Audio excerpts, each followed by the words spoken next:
2034 Budget and Economic Outlook. It seems like a pretty good time to take stock of our priorities, especially when it comes to the well-being of working families. Firefighters, nurses, and scores of other hardworking Americans all have something in common. They pay taxes with every paycheck, but millions of these families can't afford a basic necessity like childcare. Contrast that with billionaires in America. 3 words, just 3 small words, can describe how billionaires can go for years paying little or no taxes. Those words are buy, borrow, and die. My view is something is way out of whack with this picture.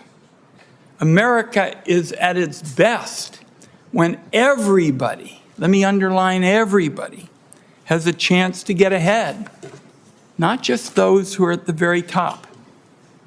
This committee can vote to close unfair tax loopholes to make that possible and generate funds needed for priorities like childcare that are going to level the playing field for working families. So today, our committee is going to consider smart, targeted ways to help working families for whom good, quality, affordable childcare is simply out of reach. As the chair of the committee, and we have jurisdiction over the childcare entitlement to the states, we're holding this hearing so that we can make it as clear as Oregon's beautiful Crater Lake that we mean business. We mean business when it comes to making sure that working families have access to good quality, affordable childcare. Democrats fundamentally understand this issue, and that's why we passed the American Rescue Plan Act. It was a historic bill because it kept the child care industry afloat during those very challenging times and secured $24 billion in funds for child care providers. Unfortunately, Republicans blocked the extension of this funding, and as a result, providers have been struggling to pay staff now, struggling to keep their doors open. Now, in that law, Finance Committee Democrats also got a permanent increase of more than $600 million to the child care entitlement for the first time in decades. Doesn't cover everything that needs to be done, but it's a real start. And it meshes well with the bill that Senator Warren and I have called the Building Child Care for a Better Future Act. Then we could go further. This bill would increase child care entitlement funds by more than $6 billion, leading to finally a real, substantial, guaranteed yearly investment of $10 billion. This would make child care in America more affordable and more available. Let me describe the ways it'll help our families. There's going to be more vouchers for families who currently qualify, but right now they're left out because the program's been underfunded. The bill would help construct new child care facilities, increasing slots. And most importantly, the bill would secure for the first time a permanent program to boost up the wages for child care workers. The child care workforce has seen unprecedented turnover in the last few years, and it's clear that America needs a way to recruit new providers and help them stay in those roles. The best way to do it is to make sure those workers get paid a fair wage for their hard work. And I'm really pleased, for the first time, we're going to have a permanent program, let me underline that, to start getting these workers a fair shake. We're going to hear from a terrific group of witnesses today. We're glad that they're here. And they are going to describe how the Congress can act to guarantee robust, sustained, and predictable federal funding for child care that's needed to address the 3 big questions: affordability, availability, and where we're going to get that essential workforce. The tax code is a big tool in America's toolbox that can help give working families a fair shake. In 2021, we expanded the child tax credit, cut child poverty in half, a game changer for millions of families. Now we want to expand that. We want to help now, before the end of this year, 16 million families. 16 million families. By the way, 4 million small businesses. Help to grow our country and make a stronger economic set of opportunities for our people from one end of the country to another. My legislation with Chairman Smith of the Ways and Means Committee helps 16 million low-income kids get a significant increase because we no longer penalize big families. Just say that to yourself. In a country as rich and strong as ours, we're going to penalize big families? That's what's been going on for so long. But on a bipartisan basis, Chairman Smith and I want to change that. And a lot of our colleagues are for it. I see my friend Senator Cantwell here. We saw that Supreme Court housing decision a couple of days ago. We're going to need more housing for folks. Senator Cantwell's got a great plan to do that and to do it now, not wait around for years. So I'm very pleased that she's with us today, and I'm sure she's going to talk about that legislation. We passed that bill with 357 votes a few months ago. You can't get 357 votes in the House of Representatives generally to order a piece of pie. That is an extraordinary statement for our families, for our small businesses, for those who want to help us meet our housing needs, like Senator Cantwell. Yesterday, we saw that there was discussion about taxes. I think we're going to see in the days ahead, Republicans want to double down on the 2017 bill.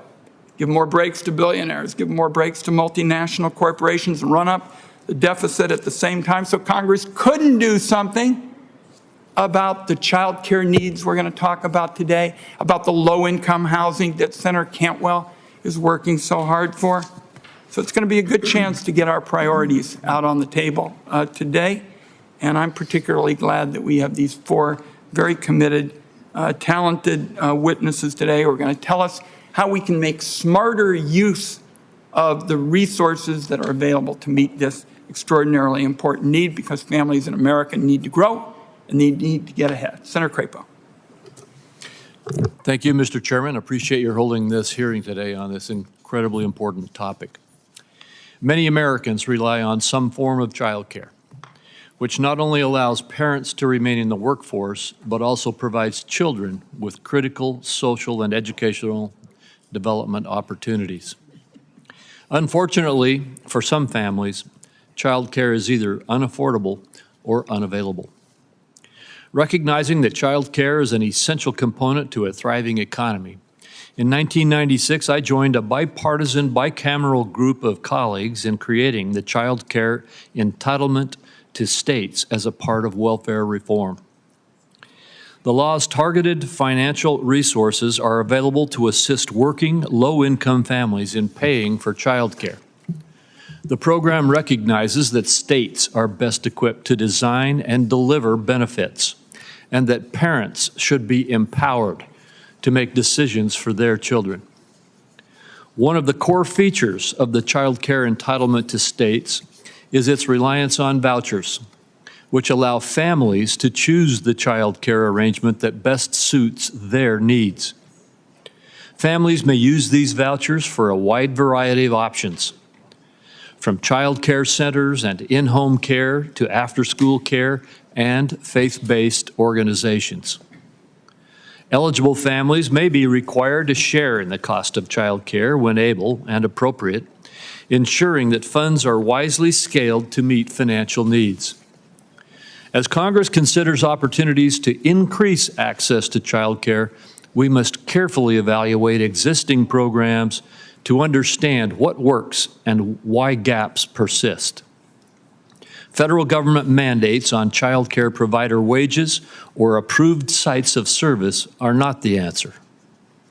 In fact, spending billions of hardworking taxpayer dollars on these approaches would likely only exacerbate costs, placing child care options even further out of the reach for families.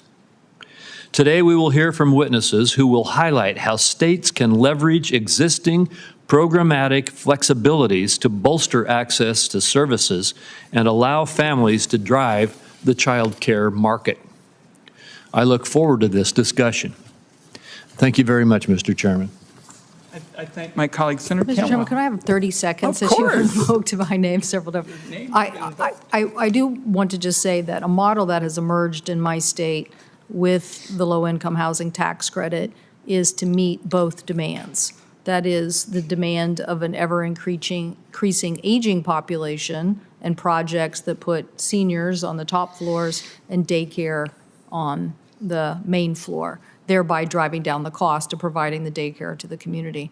And so as we look at these issues, I hope we'll consider maybe there's thought to even how to accelerate that particular model even more. But it's one that I'm seeing in several parts of our state, and that people really like the capacity that LIHTC gives to them to provide childcare. But it's meeting both demand. And there's just a pleasant opportunity for both seniors and the center to work to have a shared environment in some instances. For our guests, I would only say that those of us who know Senator Cantwell is often she's way too logical for Washington, D.C. to get it, but she is spot on that. And thank you, Senator. Let's have the introductions now. Fatima Goss-Graves is here. She's CEO of the National Women's Law Center. We've had her before.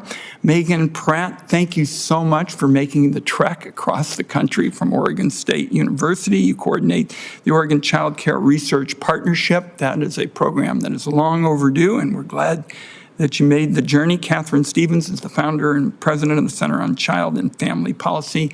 And our final witness will be Ryan Page, who is the director of child care with the Iowa Department of Health and Human Services. And my gut tells me, having known him for quite some time, that Senator Grassley was interested in your coming, and you're nodding, so we've got that clear.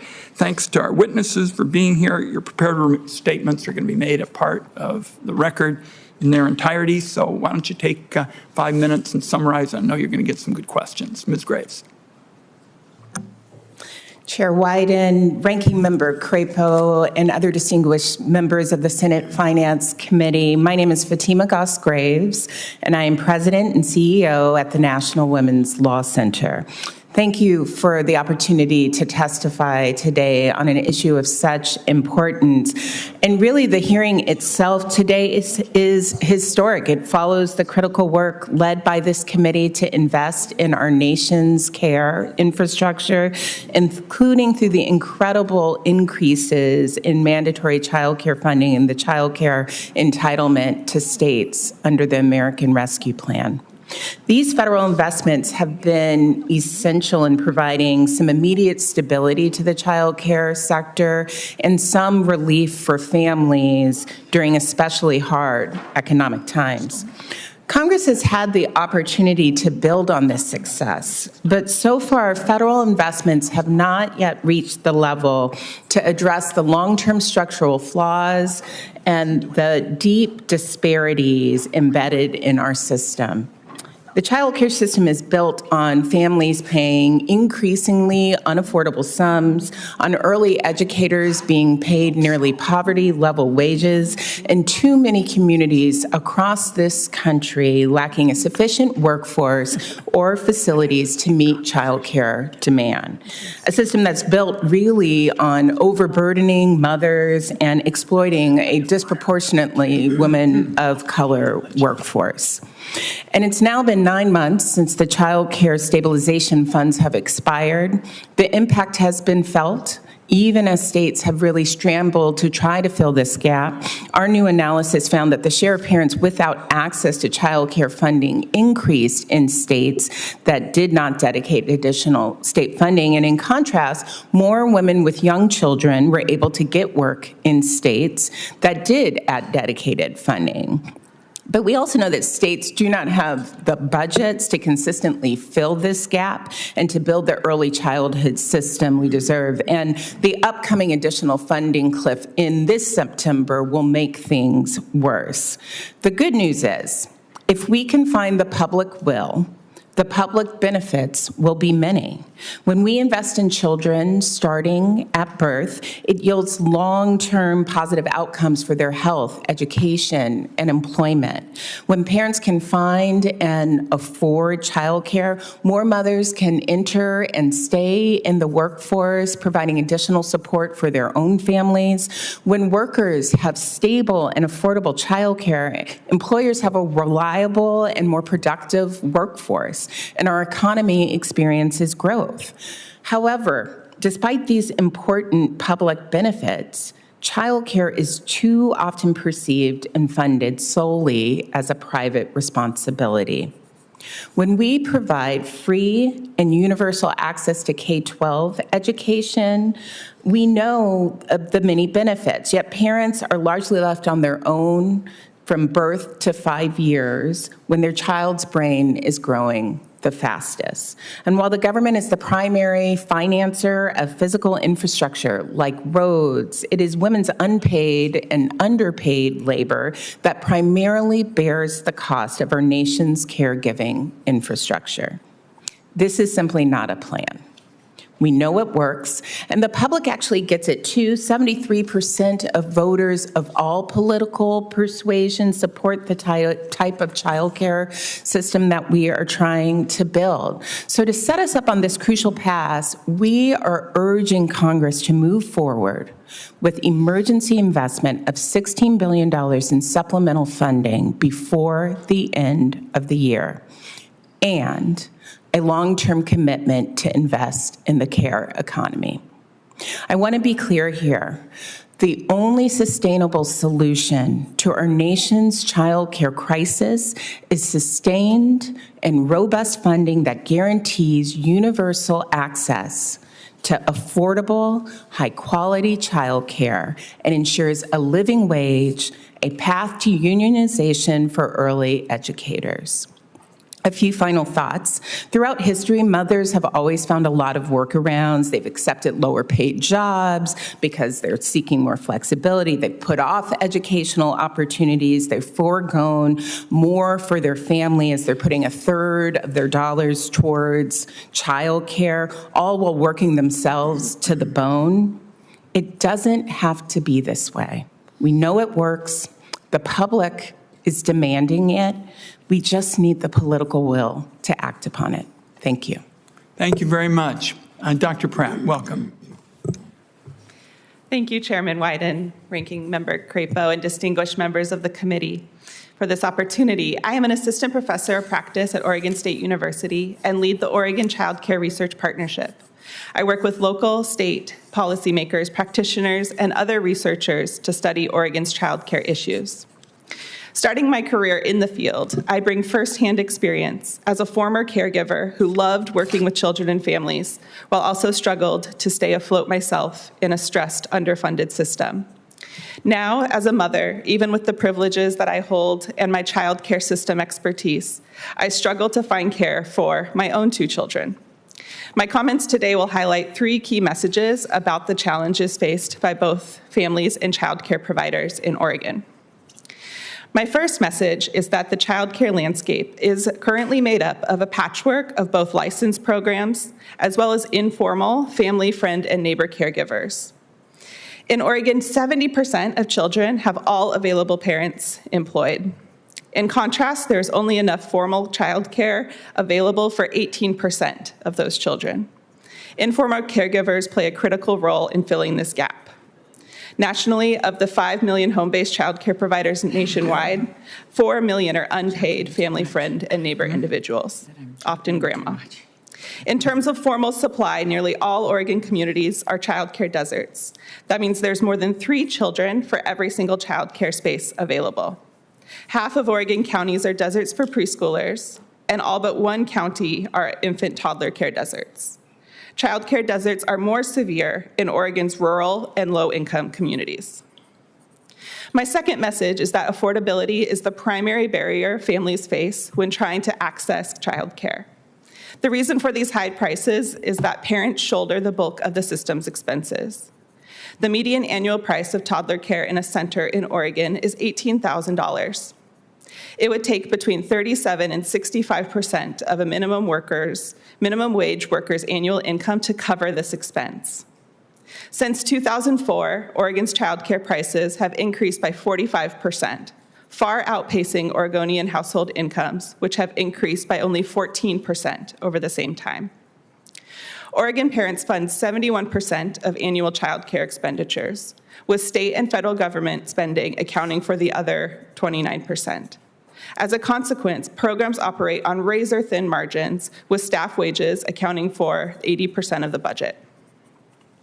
This reliance on parent tuition and fees contributes to low wages for the workforce. These low wages contribute to high workforce turnover, which, especially when sudden, is harmful to child development.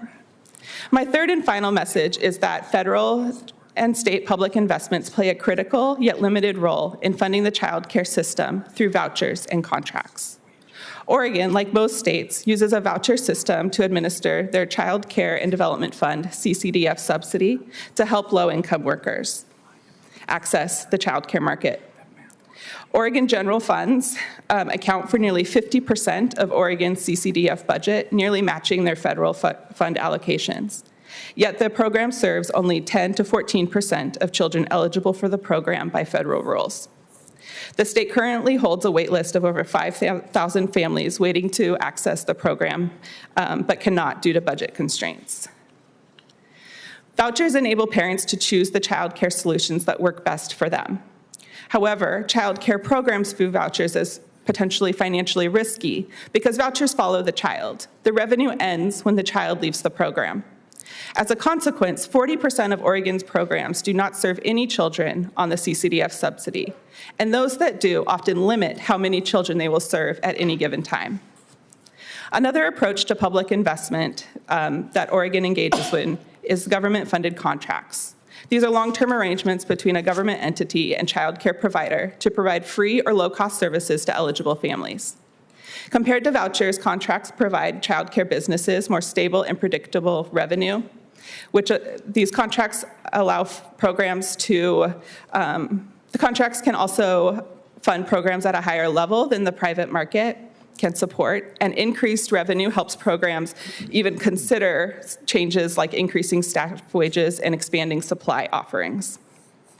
In addition to federal programs like Head Start, Oregon has made significant investments in expanding state-funded contracted slot programs.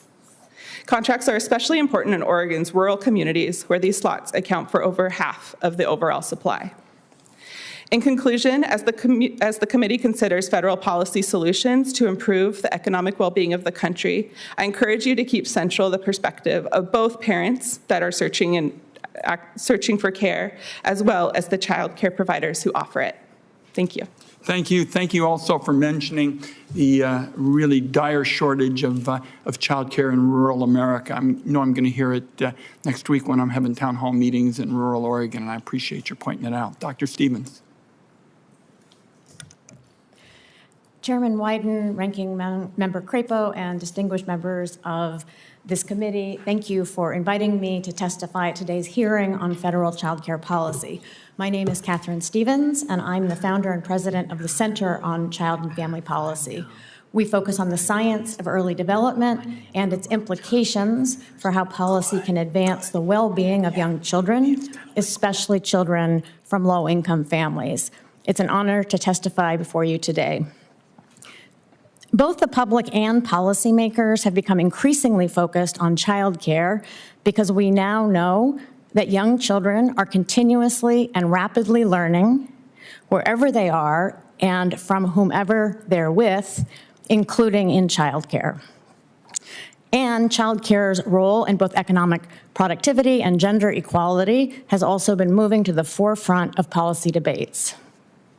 Yet even as this policy emphasis grows, the current childcare landscape is not working well for many families.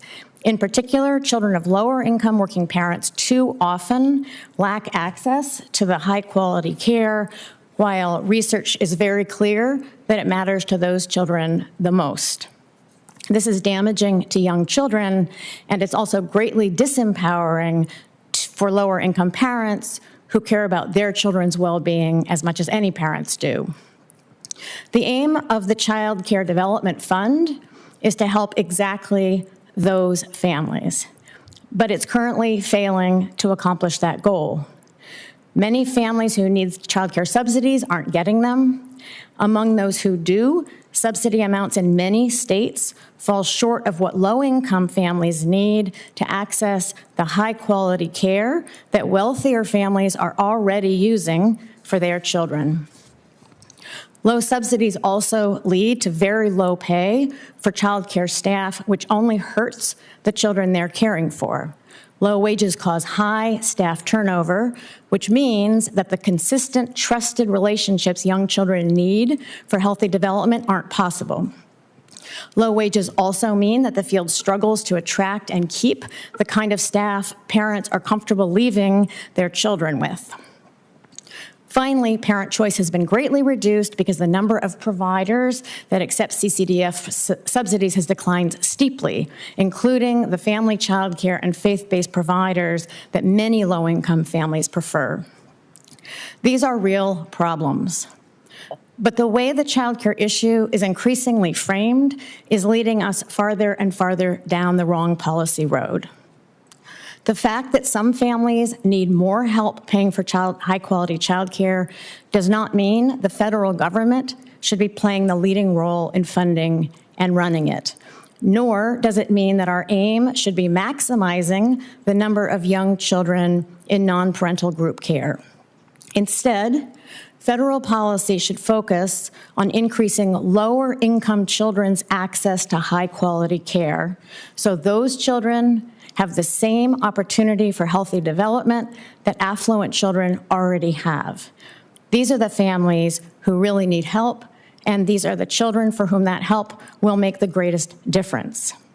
As I explain in detail in my written testimony, federal policy can best advance this aim in 3 ways. First and foremost, policy must protect and advance parental choice.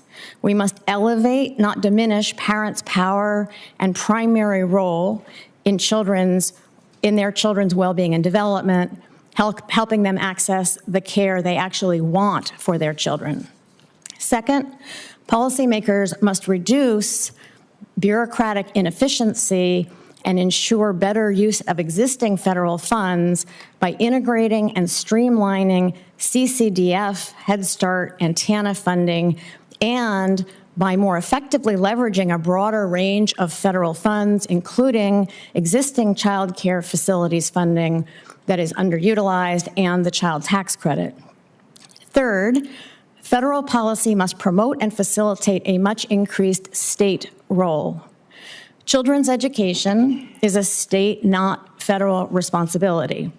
States and localities fund around 90% of total expenditures on K-12 public schools, while the federal government funds about 10%.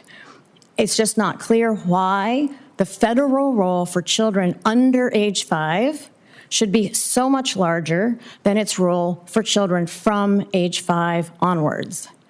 Expenditures on the public schools now total over $900 billion annually, spent almost entirely on the 74% of children who are aged 5 through 17.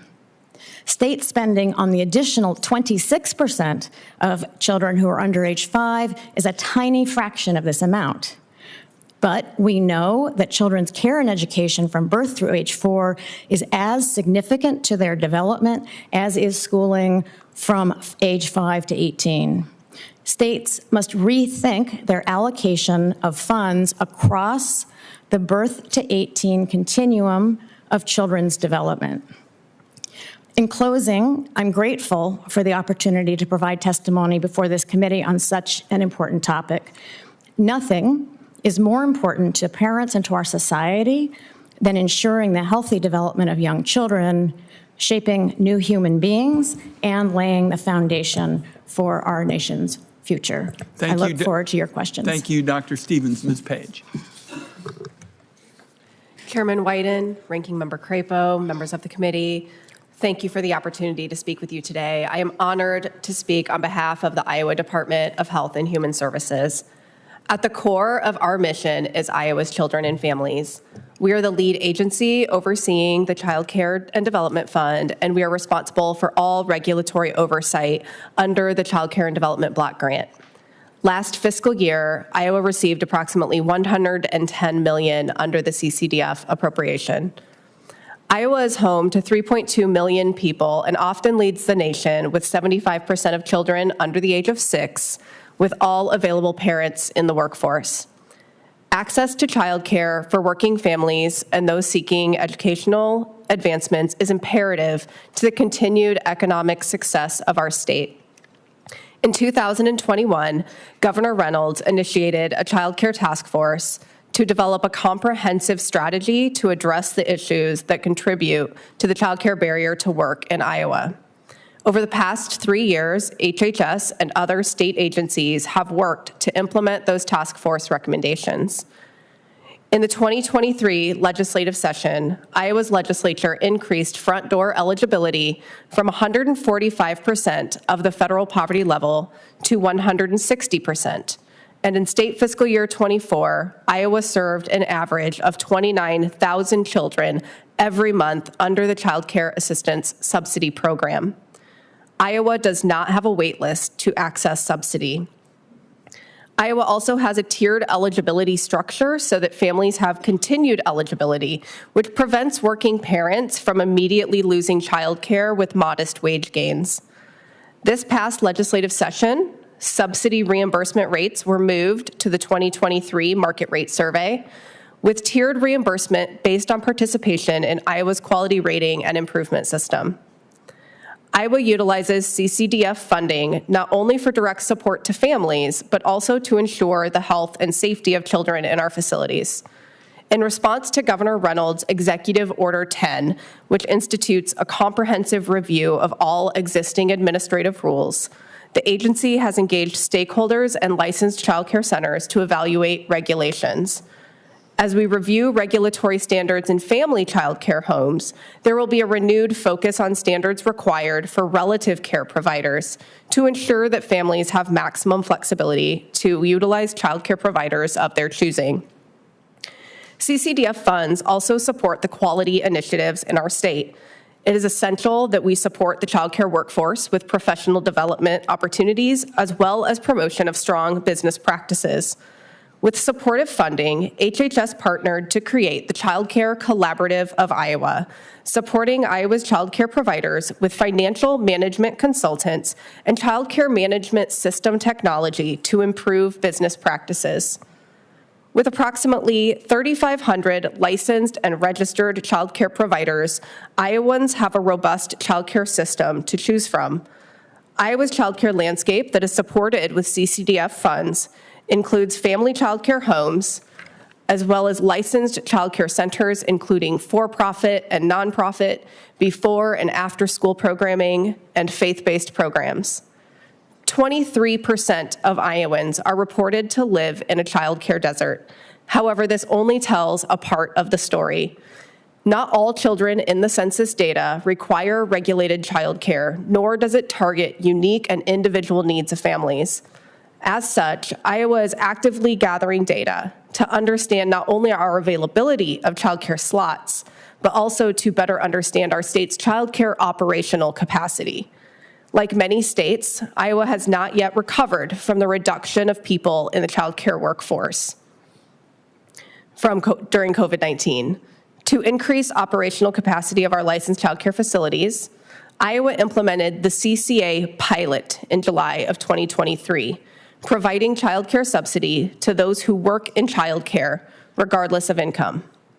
With positive qualitative and quantitative data, Iowa's legislature approved an additional year for this pilot to collect additional data on the success of this on the workforce. To date, we have approved over 1,200 people in the childcare workforce for this pilot. Iowa's focus on consumer education and parent choice is paramount.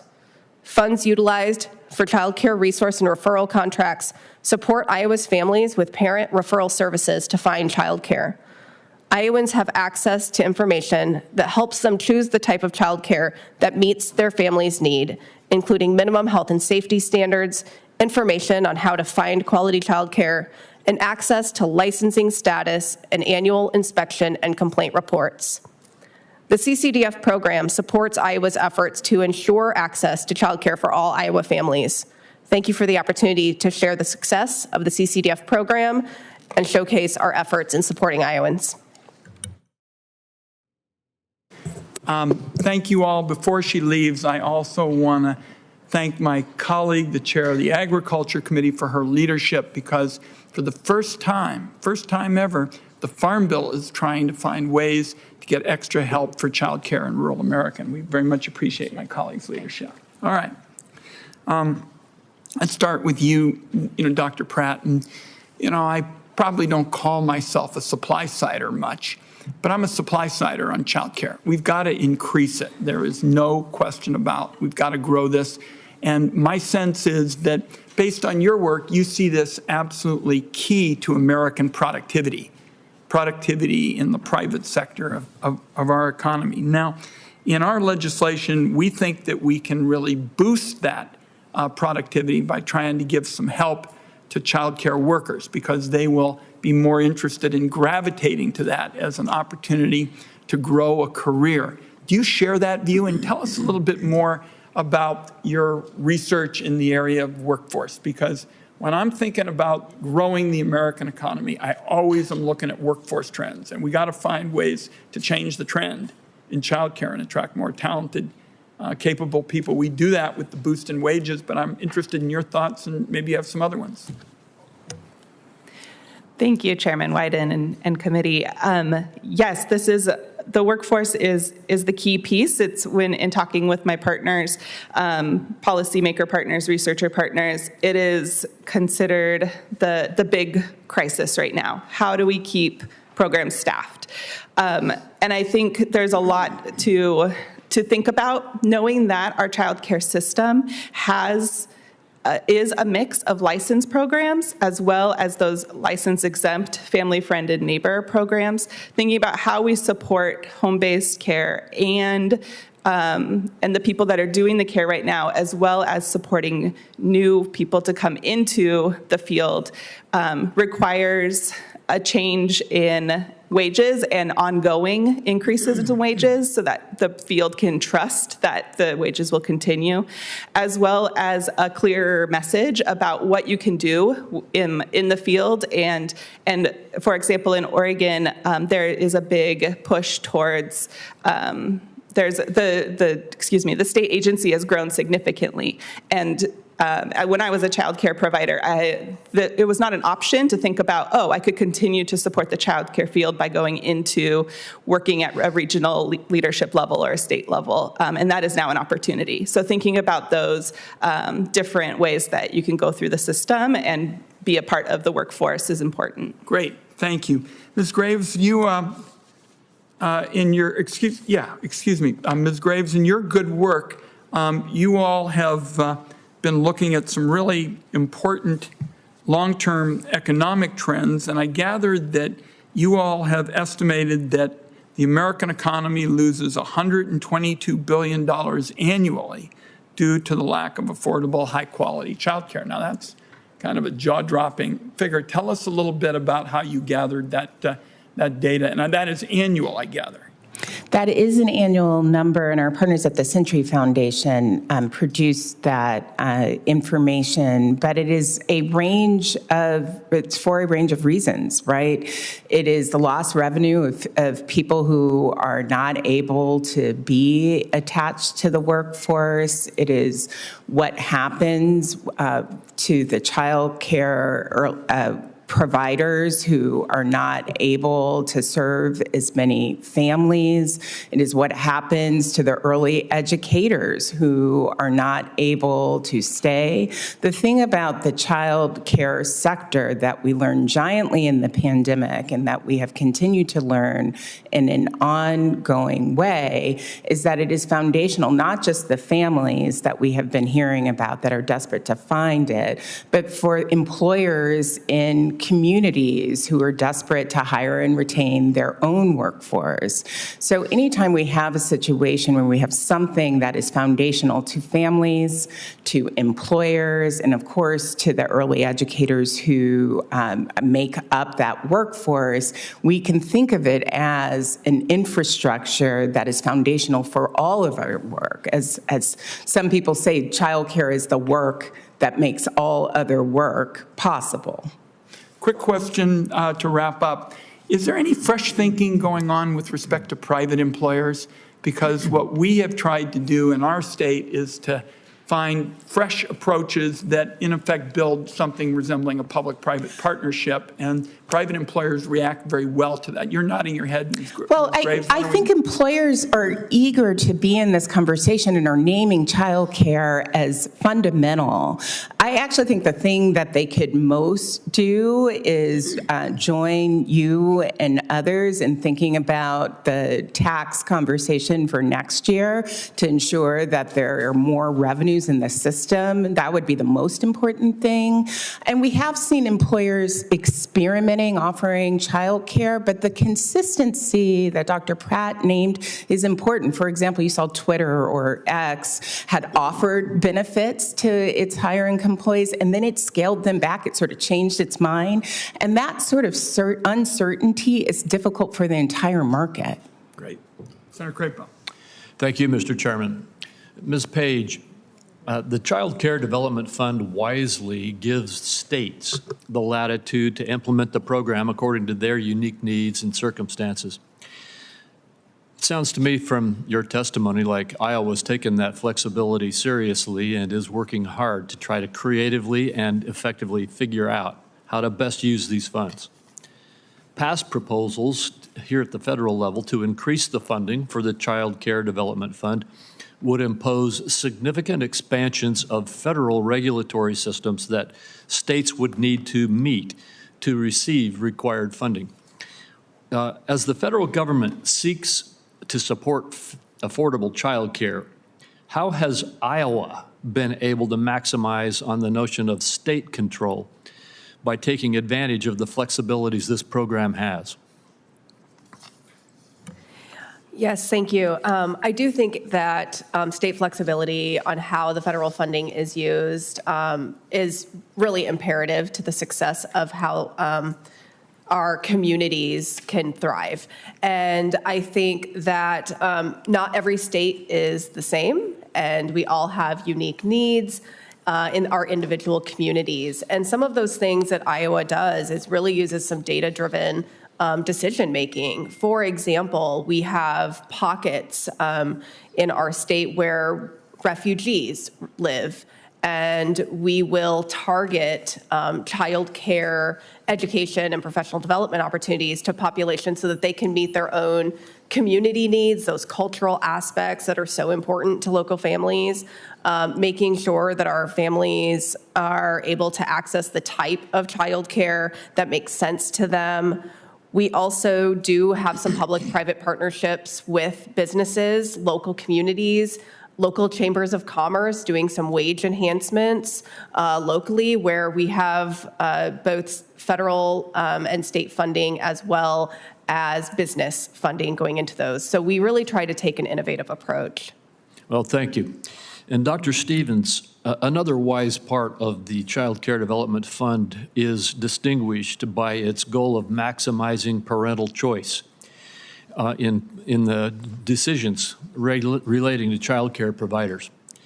However, again, some previous legislative efforts here at the federal level have sought to shift the program's focus to prioritize slots at child care institutions, which would be allocated by the government. What would be the effects of shifting Child Care Development Fund resources away from vouchers?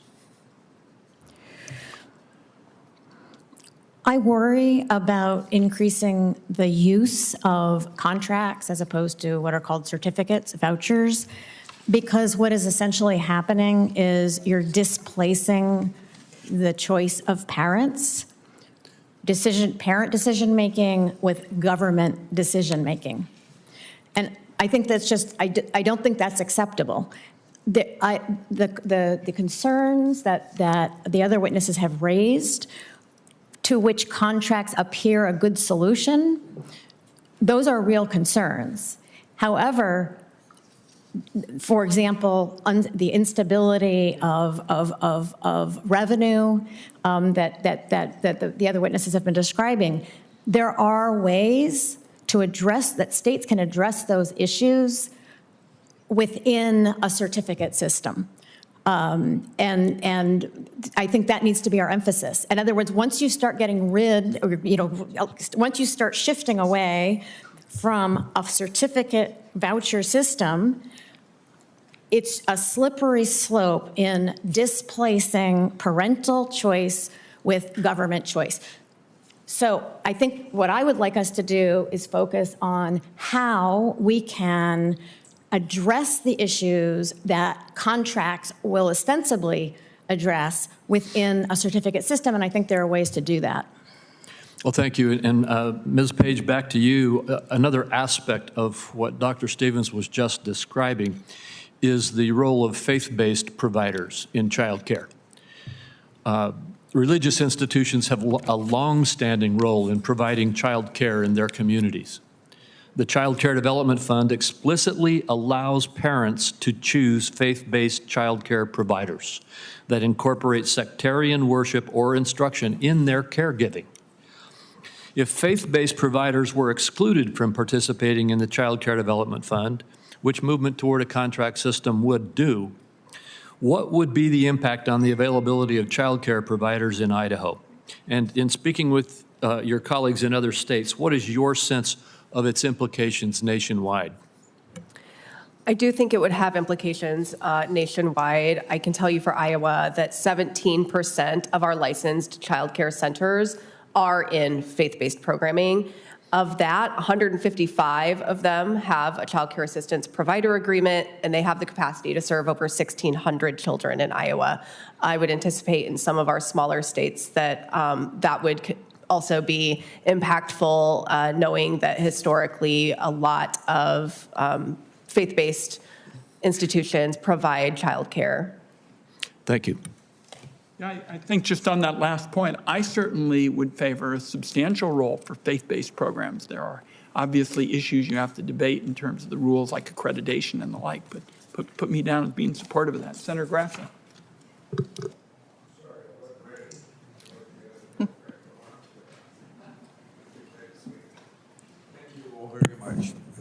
First of all, I know you folks have recognized my fellow Iowan, Ryan Page, who's here and Director of Child Care for Iowa. And we thank you for coming to share your experiences with us. So I'm going to start out with you, Director Page. Finding solutions to improve affordability of child care is very much a overall workforce issues. Could you share how public and private partnerships are driving access to child care in Iowa, and if there are any lessons learned that other states and communities could consider? Sure. We've done several different grants and opportunities to work either directly with businesses or to support public-private partnerships between government, business, local community. With our businesses, we have a couple of opportunities where we do a cost-sharing arrangement with the business to offset the cost of childcare for its employees. We have also done some brick and mortar things at the state level, so not necessarily as it relates to CCDF, to do childcare facilities at businesses. And then we also are doing wage enhancement kind of pilot projects in several communities where we've been able to have businesses invest funding into a pool, if you will, and the local chambers of commerce or economic development are then helping support the childcare facilities of that local community with that business funding. Also for you, we must ensure that families living in rural areas also have access to this care. You shared in your testimony that I was working to gather data to better understand availability of child care slots and the capacity to operate it. Can you discuss what factors you're looking at to gather data and information about child care in rural and how this will support the state's efforts to provide child care access? Absolutely. So what we know right now is that we have numbers of slots that are available, and we might know it by county or city level, but slots doesn't tell us enough of the story. So what we're really trying to identify is what is our operational capacity. A child care facility might be licensed for a certain number of children, but they may not actually be able to serve that number of children, perhaps because of workforce issues, or they choose not to. And so that's the number that we really need to be identifying so that we know the true number of availability. We also need to look at it by age group, and then we also need to be thinking about families who actually need care. Again, I mentioned 75% of children under the age of 6 have all available parents in the workforce in Iowa. Not all 75% of those folks need childcare, and so we need to be thinking about access and flexibility. So a licensed child care center may not thrive in a small rural community. So it's really about lifting up that family child care home space or other relative care that families may choose. Dr. Stevens, you discussed the impact of bureaucratic silos across the federal funding for early childhood education, and that states play a key role in children's development and their workforce. In any potential effort to streamline federal programs for early care and education, how do we see integration of state and communities to ensure they have a seat at the table in administering these programs? Thank you for that question, Senator Grassley. The way that the federal funding streams that fund childcare is sort of through history set up at the federal government is really dysfunctional from the point of view of states and communities. So there are three major funding streams: the Child Care Development Fund, Head Start, and TANF dollars. States are allowed to transfer up to $4.95 billion of TANF dollars to CCDF. So we've got these three funding streams with entirely separate, at the federal level, administrative structures, monitoring requirements, et cetera. In the 2014 reauthorization of CCDBG, the law actually called for the HHS and the Department of Ed to do a thorough inventory of all of the programs in those two agencies that give funding for early care and education, and to submit a recommendation to Congress on how to integrate and streamline them. I don't believe that's happened, and that would be a hugely great first step, just to understand what we're dealing with, so that what the federal government funding streams are actually usable money for state and local actors. There's another mechanism that I described in my written testimony called a federal performance partnership. It's the OMB actually is encouraging their use, but it's very underutilized. And what it does is it amplify the goal of performance partnerships are to amplify the impact of existing funding streams by minimizing legislative, regulatory, and administrative barriers to more effectively meet real life needs on the ground. So what states have to apply for them, or community, around a particular purpose. So for example, a more effective parent choice-driven access to childcare. And they would then put forward a proposal. It would be a competitive thing, and they would then be given a waiver from all of these various requirements. And that kind of experiment, that kind of pilot, would help us better understand how the existing funding streams could be used more effectively. My colleague, Senator Cortez Mesta. Thank you. First of all, thank you to the chair and ranking member for this important discussion. I appreciate all of your comments today. Thank you for being here. Let me say a couple of things. Does anybody disagree with Dr. Stevens that we should be looking at streamlining CCDF, Head Start, and TANF funding to make it work more efficiently as well? Does anybody disagree with that? Yeah, I don't either. I don't either. I also think there needs to be choices for families, and I support faith-based choices. The challenge I have in my state of Nevada, there are not enough choices, and that's what we're dealing with right now. You know, there's a recent report that I saw that 72% of Nevada children under 5 live in a childcare desert in my state. There are either no providers or so few options for them to go to, and that's why I hear from so many families struggling to find affordable care. I also know that since the Child Care Stabilization Fund that we championed in the American Rescue Plan expired last September, and we're hearing a little bit about that child care providers in my state are struggling to pay staff living wages, which has an impact on keeping those doors open.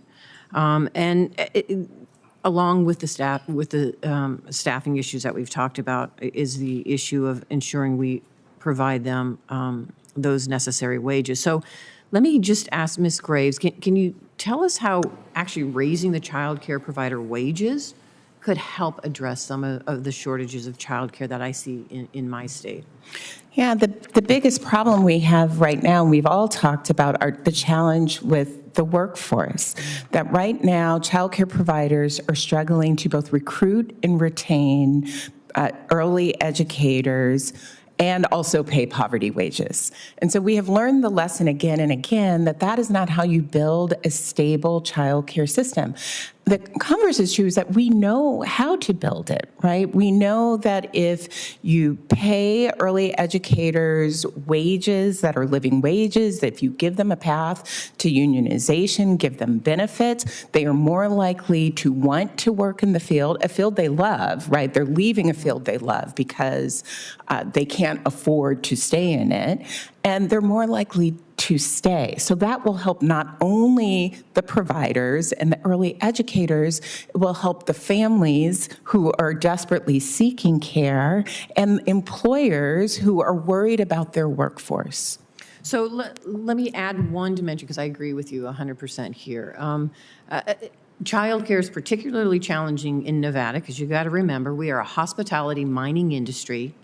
Almost 70% of our population works in that industry. That's 24/7. Yeah. That's a day shift, a swing shift, and a graveyard shift. That we have to provide essential health care for those workers. And that is, I want to say, unique to Nevada, at least the large population that we have. So how might we in Congress better target reforms that address that? Because that's one. And two, I do think there's a federal role here to play. Sure. I don't think any of you disagree there's not a federal role to play. But how do we utilize our role to incentivize and help support and bring those choices to families? Because of those challenges that I just talked about, there's not enough choices for my families. So I'm just curious. Well, I'd say that's exactly right. I think as Congress looks to build a system, they have to think about accessibility and affordability, but they also have to think about diversity of the offerings in the sector. And I also think the problem that parents have right now is not enough choice because they can't afford it, but not enough choice because it might not meet their needs. It might not meet their schedule. Their schedules may be also erratic, and so they may need childcare a few days one week and far more days the following week. It is possible to have a system that has that range of diversity, including faith-based providers, more possible if there are more resources in the system. Yeah, I do too, and I think that's a challenge for us. I know my Nevada families, they spend the highest portion of their income on childcare in the nation. So there has to be some work that we can do to address this. We started some of it, I think, with the stabilization fund, and we're looking at more, but it has to be done. There is a role for us to play here, and I think we can be smart about it. I just thank you for all of you for the work that you're doing. Thank you. Thank my colleague for really zeroing in on this choice issue. I know that at my town hall meetings that I've got coming up, if I show up and I start asking people, hey, tell me a bit about your choices in childcare, they're going to kind of look at me like I'm a Martian and say, we'd like to have one choice, Senator. So well said to my colleague. Senator Blackburn. Thank you, Mr. Chairman, and thank you all for being here. I have a daughter, a son, and 4 grandchildren. And one of the things that is a regular point of conversation in our family is education and childcare, and especially for the family that has a 10-month-old and a 3-year-old. And it's just really an issue that moms and dads struggle with, to be certain that these children are in a safe environment. And I want to talk, I know you've talked, I've been watching on and off on the hearing. We've talked a bit about this, about the faith-based childcare. And Ms. Page, let me come to you on this. When you look at the subsidies, a lot of the church organizations that I have talked to are very concerned about the federal government getting involved in that. They talk to me about their concern over what has happened in elementary, secondary education. And they're concerned this is going to drive the cost up even further. And that there will be mandates that will follow the funding and controls. And so I want you to talk to me about how you preserve access for working families, for everybody, and the fear of what will happen with those federal subsidies. Thank you, Senator Blackburn. We in Iowa, of course, follow all the regulations of the Child Care and Development Block Grant.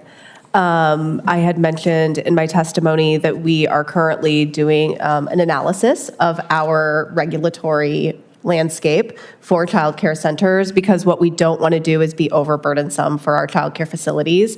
There are certain things that are just a little bit out of date or maybe archaic that we don't need to have them doing. And that is for all licensed child care centers. Our faith-based programs, our for-profit, our nonprofit, and our before and after school programs. And so we're really trying to analyze that landscape to build success for our programs. Could you submit that analysis for the record for us once you finish it? I would love to see that. Yes, once it starts to go through our notice of proposed rulemaking at the state level, we can certainly get that. That sounds good. Thank you for that. And Dr. Stevens, when we talk to child care providers, a lot of times they talk about the federal debt and what this is doing to burden families. And they'll talk about their concern long-term over what would happen if we create new federal child care programs, if we expand this. With that in mind, your testimony really explains that federal policy makers should not continue to promote an increased role for the federal government that seeks to provide public education starting at birth. And you argue, among other things, that federal child care dollars can be best maximized by targeting families most in need, promoting parental choice, and breaking down bureaucratic silos. So in your opinion, what solutions can state governments implement to maximize federal dollars and increase access to child care? Thanks for that question, Senator Blackburn. States are increasingly stepping up to this plate. As a point I made in my written testimony, it seems somehow to people that the federal, that's saying, why do people rob banks? It's because that's where the money is. There's this feeling that there's all this money at the federal government, in the federal government. As you know, the federal government is actually almost $35 trillion in debt. And states are actually on very solid fiscal ground. So when the federal government is spending more money on childcare, it's borrowed money. When the states are spending money on childcare, it's actual revenue exactly like they do for the K-12 public schools. And in fact, the economic benefits from the increased workforce productivity benefits primarily states. That will increase their revenue. They will then have more money to be spending on childcare, for example. So you would see that there are federal bureaucratic barriers that drive up the cost, but there should be workarounds for states to reduce some of those barriers. Well, I don't know if I would start with workarounds for states. I think I would start with the federal government looking at its funding streams, Department of Ed, HHS, and analyzing where is there overlap, how can these things be integrated. And I think so that's why analysis like Ms. Page is doing is going to be important. Yes, and I think at the federal government level as well. Okay, thank you. I yield back. Senator Warren. Thank you, Mr. Chairman. I appreciate your holding this long overdue hearing. You know, there's no better investment in our future than an investment in childcare to help mamas and daddies get to work and to give our babies a strong start. Right now, the U.S. ranks 33rd out of the 37 richest nations on earth in childcare investments. And a major reason is because every year, Congress decides how much childcare funding to appropriate. And every year, it is a fight with anti-government extremists who want to cut programs that help American families while cutting taxes for rich people. Meanwhile, there's a program in this committee's jurisdiction called the Childcare Entitlement to States, or CCES, that provides some permanent funding outside the appropriations process that families can actually rely on. It is not nearly enough, which is why Chairman Wyden and I introduced our Building Child Care for a Better Future Act to expand CCES and make long-term investments in child care. Now, Dr. Pratt, you're an expert in early education and child care shortages. Why is the child care market so broken? Thank you, Senator Warren. The child care system is primarily funded by parents. Parents shoulder the burden of funding the system. There is government funding, but states, including Oregon, have contributed quite a bit to bolster the federal spending, and it's just not enough. So there's not enough supply, and families are really struggling to find it. Okay, so bottom line, we need more supply. But providers and their staff are living paycheck to paycheck, barely able to keep their doors open, much less add more slots and lower the fees that they charge to the families in their communities. An insurance premium increase, a rent hike, a few families pulling their kids out, any of these can push a provider over the edge and out of business. So, Dr. Pratt, for that provider who's operating on the razor's edge, what impact does reliable long-term government funding have in terms of the investments that the child care provider can make and the services they can provide? It allows providers to plan ahead. It allows providers to think beyond the paycheck to paycheck on their end and month to month, to even consider increasing wages, to expand slots, perhaps reopen care for infants and toddlers that they may have had to close because it was too expensive. Okay, all right, so they can make better investments and more investments. Now, while other nations have invested in universal child care, what did the United States do? We cut taxes for the wealthy and the well-connected. The $2 trillion 2017 Republican tax cuts were just the latest giveaway, and now lobbyists are drooling over the possibility of trillions more in tax cuts next year when a big chunk of the 2017 laws expire. Ms. Goss-Graves, you're the president and CEO of the National Women's Law Center. You know a thing or two about smart investments in American families. As the Finance Committee considers where to put federal dollars, does it make sense to give more tax breaks to billionaires and billion-dollar corporations, or to invest in childcare? I don't think billionaires need more tax cuts, but families definitely need more child care.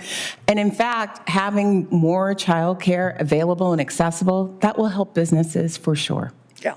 So when we think about just our economy overall, not just mamas and daddies, but everybody in our economy, we do better when we invest in our children. You know, in fact, research shows that for every $1 we invest in child care, we get $12 back by keeping parents in the workforce and jump-starting the education of our workers of the future. And that is why I am working with Chairman Wyden and other committee members to make long-term investments in child care supply, from boosting child care worker pay to supporting professional development with apprenticeships and in partnerships with unions. The choice before this committee is clear. Are we going to be a nation that invests in our future and supports parents trying to find good, affordable care for their children and invests in the people who do the work of caring for our children? Or are we going to be a nation that just keeps throwing tax breaks at billionaires? I think families are counting on us, and that's where we need to make our investments. Thank you, Mr. Chairman. Thank you, Senator Warren. Senator Warren touched on the area I began with as well. A couple of floors up, the Budget Committee is looking at the 2024 to 2034, outlook. And these budgets that we're talking about, that we have in our billionaire income tax legislation and our child care legislation, they aren't just a bunch of facts and figures on a bunch of sheets of paper. They're really about the hopes and aspirations of the American people. And one of them is to not have these interminable waits and inability to get child care, because Senator Warren, Dr. Pratt, we're very proud of her because she's from Oregon, talked about the tremendous drain on American productivity as a result of people not being able to work because they don't have good child care. So these are important points. I'll touch on this a little bit more at the end, but we've got Senator Barrasso. And thank you, Senator Warren. Thank you, Mr. Chairman. Ms. Page, all they've just said, look, it's made a lot worse by the inflation that this country's lived with under Joe Biden. The last 3.5 years, prices are up 20% across the board. Grocery stores, everything is up. Prices are up, and that's impacting families trying to get their kids fed, get the kids to school, and child care. So, when you take a look at what's happened with inflation in the last 3.5 years, people have been saddled with a lot of pain, a lot of problems affecting their life because of the costs. So, to me, inflation makes everything cost more. Americans are being forced to make tough decisions, and part of that involves child care. Child care costs continue to rise. I understand why parents are struggling to make ends meet. In almost every state, child care is surpassing the average rent and mortgage payments. In Wyoming, the average household spends 10 to 14% of their income on child care. Parents are being forced to choose between their jobs and taking care of their kids. So how is the current state of the economy and these increase in prices that's impacted people all across the country, how that is impacting the cost of child care, as well as workforce participation rates, specifically in rural areas? Yeah, I think it's certainly impacting the child care workforce. We have not yet recovered from the COVID-19 pandemic. Iowa is not immune to that. And nationwide, the child care workforce has not come back to pre-pandemic levels. I do think that particularly in our rural communities, that continues to be a struggle because there is a lack of childcare access. These are facts. What we're doing in Iowa is really trying to focus on our reimbursement rates going to the current market rate survey. The Childcare and Development Block Grant does also require us to do that every 3 years so that we know that our rates are at least a percentile of the current market. We also do narrow cost analysis. Several states are starting to do alternative methodologies as well to try to understand the true cost of care as it relates to our subsidy reimbursements. There are two things that are going to be happening over the next few years after the 2024 final rule for the Childcare and Development Block Grant, which is paying providers prospectively as well based on enrollment, not attendance. And those are a couple of other things that, from a long-term outlook, are ways that the industry will be stabilized. We think of child care deserts, and you do in Iowa as well. We do in Wyoming, areas where child care providers are places where maybe 3 kids vying for a single open child care slot. Nationwide, I think about half Americans live in an area that you could define this way. Without child care, parents have to make rough decisions, tough decisions for them, leave this, move someplace else, or unable to participate in the workforce. Are there strategies that you've seen which have been effective in reducing the prevalence of these child care deserts? Yeah, Iowa is about 23% considered a child care desert. One of the things that we're really trying to focus on is understanding our true capacity and the ages of children. Just saying census data is not enough to understand what a desert means, because we have those families that work non-traditional hours. We have families that want a faith-based program and can't access it, or they want a family child care home versus a licensed child care center. So it's really about, when we think of that parent choice, what can they actually access? So numbers don't always tell that child care desert story. That's not to say that it's not true, that there is a lack of access in certain communities. And so we really do want to be looking at the data and then focusing on those areas for grants and contracts funding the unmet needs. Okay, so, and you talked about faith-based program, other things that are out there. My question to you, Dr. Stevens, is it's clear that child care is important. It's expensive. A recent study found 40% of the U.S. workforce and parents and 10% of parents of young children. Congress has been working to find solutions to make it easier for families to care for their loved ones, young and old. Given the diversity of needs, of interests, and locations, it's clear that a federal one-size-fits-all program doesn't work for everybody. And what this page just talked about. Could you explain some of the common problems that may arise with these one-size-fits-all models? As I've been emphasizing, there's nothing that parents care more about than the well-being of their young children. We have to do everything we possibly can to empower them to be making the decisions that they feel good about for their young children. And that's unlike that large federal programs just don't work that way. As I've also said, states play the primary role in children's education, which really means development. They need to be playing a bigger role in this. There are states that are, both Virginia and Minnesota, for example, have been taking huge steps in sort of taking this on. The way markets work is this is a market that works for wealthy people. There's a wonderful economist named Art Rolnick who pioneered something called the Minnesota Early Learning Scholarships in Minnesota. And what he says is, what economists know is demand drives supply, not the other way around. Their program was successful because they gave what they described as scholarships to very low-income families. And what happened was the supply of high-quality care arose in neighborhoods where it hadn't been there before. If that answers your question. Thank you. Thank you, Mr. Chairman. I thank my colleague, and I think our final speaker may be Senator Casey, a very appropriate speaker to wrap up with, because he's got a great bill to expand the child and dependent care tax credit to help parents cover their child care expenses, make good care more affordable for all families. And he has been the go-to person on this committee for children for years and years. Senator Casey. Mr. Chairman, thanks very much, and sorry to hold everyone up. I was chairing a subcommittee, so I'm running late. But I might just have one question for Ms. Graves.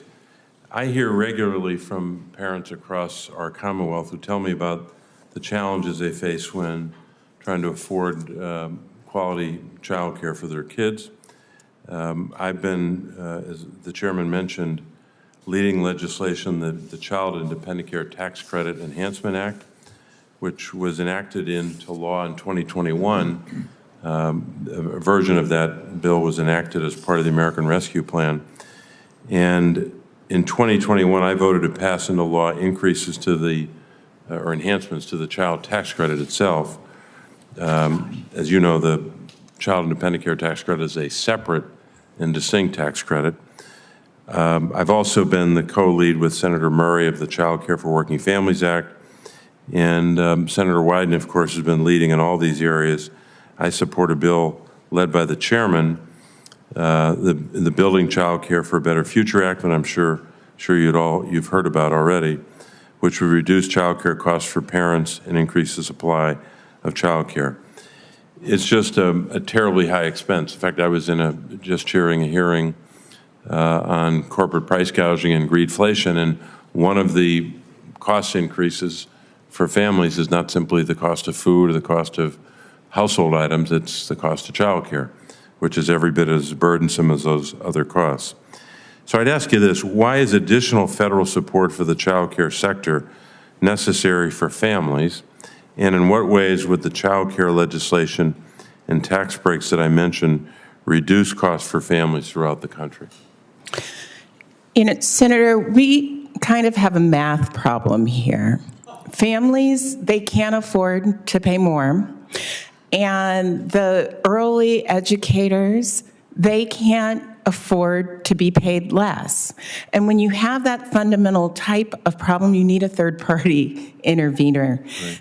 In a way that provides stability and consistency.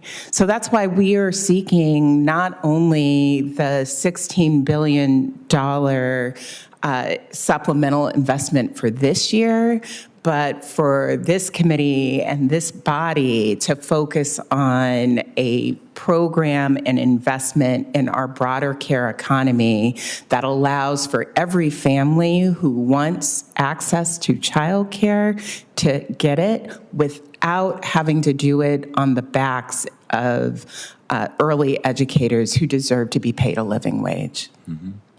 Well, thank you, and I'll leave it to that one question, but I would say this for the record. We have a big opportunity in 2025 to use the tax code to help families on a host of fronts, but to finally, after 40 years of the tax code being rigged over and over and over again for very wealthy people and big corporations, we all know that story. We have a chance to turn that around big time in a number of ways, but at least at a bare minimum, to take both the child tax credit and enhance it and make it permanent, as well as the child and dependent care credit.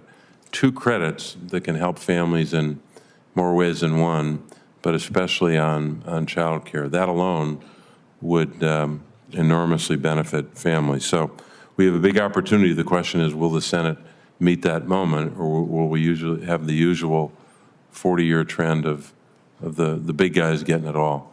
Mr. Chairman, thanks very much for waiting. Thank you, Senator Casey. Well said. And I'm going to pick up on Senator Casey's point about, our priorities, and it touches on something you said, Dr. Stevens, when you were talking about programs being paid for with more borrowing and the like, and not just in childcare, but I think in terms of, human services was your concern. You got me at hello on the proposition that we should always try to be fiscally, responsible. For example, right now, between now and the end of the year, we're trying to get the child tax credit for 16 million people. Chairman Jason Smith and I, a conservative Republican. How are we paying for it? We're getting rid of a program that the IRS says is 95% tainted by fraud. 95%. So, Ms. Graves and you, I think, both agree that there's a math problem around here. We got to find some common ground in terms of the math. And I particularly feel that this is, in terms of what we're doing for the end of the year, a natural for a coalition across the political, spectrum. I get letters from groups I've never even heard of now because we're getting a fair shake to poor families with more than one kid. Never been done. We discriminated against poor families with more than one child. I went to school on a basketball scholarship. Last time I looked, 3 kids couldn't divide one pair of sneakers. So I hope that between you, Dr. Stevens, and you, Ms. Graves, probably wouldn't think of it as a coalition on everything, but let's get some people talking about paying for stuff that we value. That's what I want to do by the end of the year to help 16 million kids who would benefit from the child tax credit and 4 million small businesses. Senator Cantwell's low-income housing, particularly after the Supreme Court case. So you got me at hello on the math.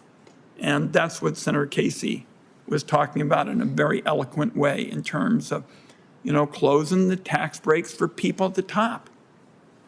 I believe America is all about success. My parents fled the Nazis, so happy to be here. So I reward success.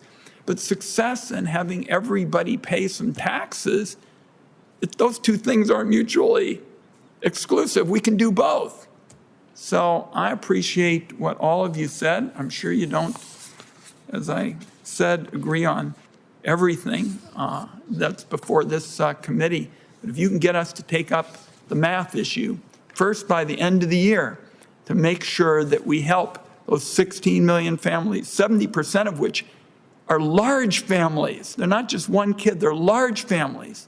We ought to do that now, then come back and try to work in a bipartisan way in 2025. And to date myself a little bit, I wrote the only 2 bipartisan comprehensive tax reform bills, with one of which was with Dan Coates, who sat down there from Indiana. So you guys got me at hello on this math issue. And for colleagues, the questions for the record are due by 5 o'clock next Tuesday.